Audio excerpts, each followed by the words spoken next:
Depositors in several provinces and cities across China, including Beijing, have been complaining about their frozen bank cards for no reason over the past week. Bank customers could only deposit money into accounts. They could not withdraw. Online transactions were also restricted, seriously affecting their work and life. Mainland media Securities Daily reported on July 18th that several bank account managers admitted that major banks have recently strengthened their supervision of bank card activities. The procedure is applied nationwide, not just in a particular bank. Therefore, the frozen card issue has recently caught the public's eye. These bank managers have named the supervision procedure a so-called control measure to combat online gambling and money laundering. Abnormal activities, including any large amount fund transfer, low account activity, or abnormal transactions, are also the main focus of the banning procedure. The report further claims that if the account is not faulty but the card is frozen,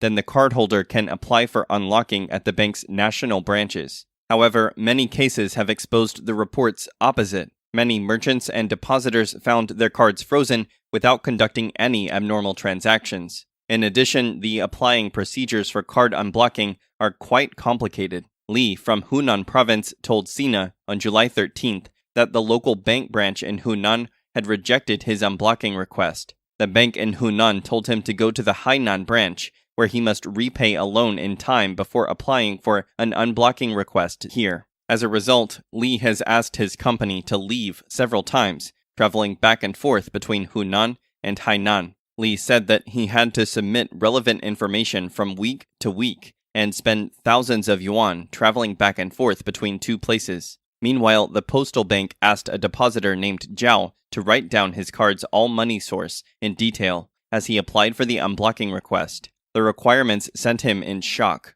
Zhao said in desperation, "How can I remember what happened 2 or 3 years ago? The recent fraud scheme of 4 rural banks in Hunan, along with insufficient reserves, debts of tens of trillions of yuan, and top position personnel changes have concerned depositors. Many questions about whether it is safe to store money in a bank. The freezing of bank cards further makes depositors attribute the reason to the bank's long-term debt operation and insufficient funds. In addition, the recent wave of suspending loans and supplying supplies by unfinished buildings victim owners has resulted in a tightening of banks' monetary base. Many people suspect that banks use the so-called anti-money laundering as an excuse to freeze cards, then conceal the cash flow shortage." Zhang Jianping, a commentator from Yixing, Jiangsu, told Radio Free Asia that banks might be deliberately creating panic to squeeze private capital into the real estate market.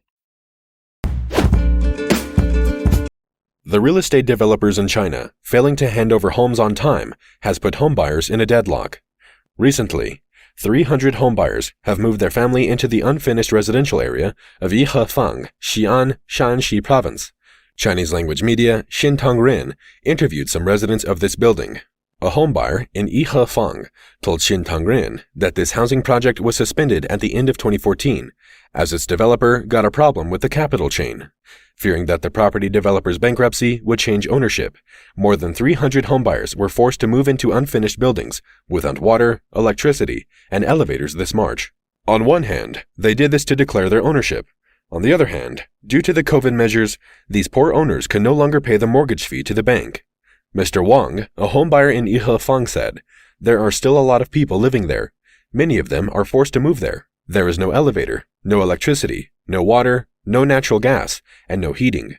According to Chinese language media Xintang Rin, Xi'an was once known as the capital of unfinished buildings, and Yihefang is just the tip of the iceberg in the city's many unfinished constructions.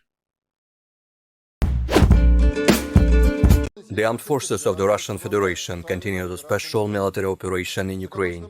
High-precision weapons of the Russian aerospace forces have neutralized temporary deployment points of the right sector Nazi militia in Kamyshevacha, Zaporozhye region. Up to 200 militants have been killed. In addition, high-precision weapons strike have destroyed ammunition depots for weapons supplied by the US and European countries near Belenkoye, Odessa region. In Seversk, Serebryanka, Dronovka, Opytnoye, Krasnoye, Zvanovka, Ivanodaryevka, Paraskovyevka, and Ivangorod, Donetsk People's Republic.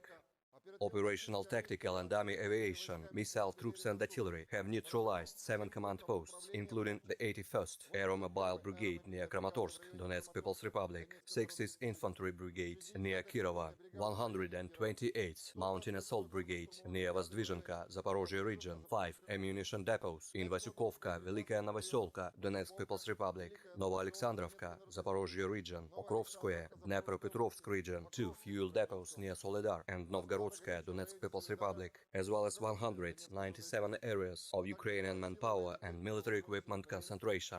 Russian air defense means have shut down 1 Mi-24 helicopter of the Ukrainian Air Force near Pokrovskaya, Donetsk People's Republic, and 4 Ukrainian unmanned aerial vehicles near Peshchanoye, Petropavlovka, Topolskaya, and Izum, Kharkov region. In addition, 4 .U ballistic missiles and 5 rockets of Uragan multiple launch rocket systems have been intercepted near Skadovsk and Novaya Kakhovka, Kherson region, and Chervony Oskol. Okay, so the Hooverdam just exploded. It just happened. That does not look good.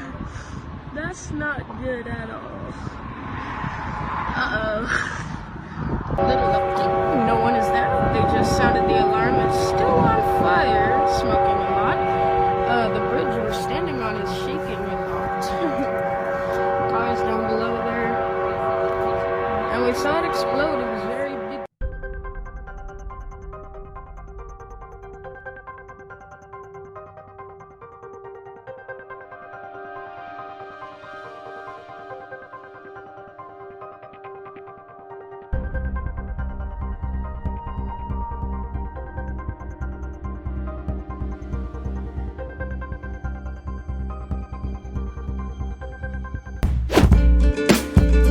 Russian President Vladimir Putin says Moscow will facilitate Ukrainian grain exports, but the remaining curbs on Russian grain exports must be removed. Putin was speaking to the press in Tehran on Wednesday after talks with Iranian and Turkish leaders. Putin met with his Iranian counterpart Ibrahim Raisi and Iran Supreme Leader Ayatollah Ali Khamenei on Tuesday. Khamenei called for long-term cooperation with Russia, telling Putin that the two countries needed to stay vigilant against what he calls Western deception. Putin also met with Turkish President Tayyip Erdogan, his first in-person meeting with a NATO leader since the Ukrainian crisis began in February. They discussed a deal that would resume Ukraine's Black Sea grain exports. The three leaders also talked about efforts to reduce violence in Syria. Now, Ehsan Kevani has more from Tehran. Russian President Vladimir Putin and Turkish President Recep Tayyip Erdogan were in Tehran on Tuesday to attend a trilateral summit aimed in large part at helping restore peace and stability to Syria. The three countries are considered guarantor states of peace in Syria, known as the Astana format. Throughout the day, multiple bilateral meetings were held. Both Putin and Erdogan met with the supreme leader of Iran. Ayatollah Ali Khamenei told the Turkish president that the issue of the Syrian territorial integrity is very important, saying any military action in northern Syria would definitely harm both Turkey and Syria and would instead benefit terrorists. The leader also called for increased trade volume between the two neighboring countries. To that end, President Ibrahim Raisi and Erdogan announced during a press conference a pledge to increase their bilateral trade to a record high of $30 billion. Ahead of the summit, Tehran and Moscow signed a memorandum of understanding outlining a deal for Russia's giant energy firm Gazprom to inject up to $40 billion worth of investment into Iran's oil and natural gas industry. At the end of the summit, the three presidents released a... As reported by Liberty Times Net, Taiwan's Food and Drug Administration, or FDA, announced the results of the border inspection on July 19th. China's food exports have repeatedly violated the regulations. Two products involved this time include camellia oil and edible fungi. For 2 consecutive weeks, the FDA has detected excessive levels of benzopyrene in camellia oil, exported from China and imported by the Yojun company. Benzopyrene is highly carcinogenic and is a first-class carcinogen. It is confirmed to be cancer-causing in humans. The FDA has increased the sampling inspection ratio from 20% to 50%. Products made with oil, instant noodles, cooking bags, frying oil, and reactive goods of oil products need to be tested for excessive benzopyrene. In addition, nearly 7,500 kilograms of monkey head mushrooms imported from China again exceeds the pesticide standard. Dried tea tree mushrooms have the same issue, with pesticide residues exceeding the limit, according to Lin Shuyang, Deputy Director of the North District Management Center. Since January this year, the number of batches of edible fungi that exceed the pesticide limit has reached 18. Hence, all edible mushrooms from China have to be checked batch by batch. Due to the serious violations concerning edible fungi, the FDA has given China a deadline to provide a written explanation by August 3rd. Otherwise, they will suspend the inspection and ban the import of such products. On July 12th, the FDA found unqualified food exports from mainland China, accounting for 1/3 of the total exports. These products, including tea tree mushrooms, crushed cumin seeds, and dried horse chestnut, contain pesticide residues exceeding the standard. All unqualified foods have been returned or destroyed. Manufacturers who committed 2 repeated offenses are required to submit improvement reports.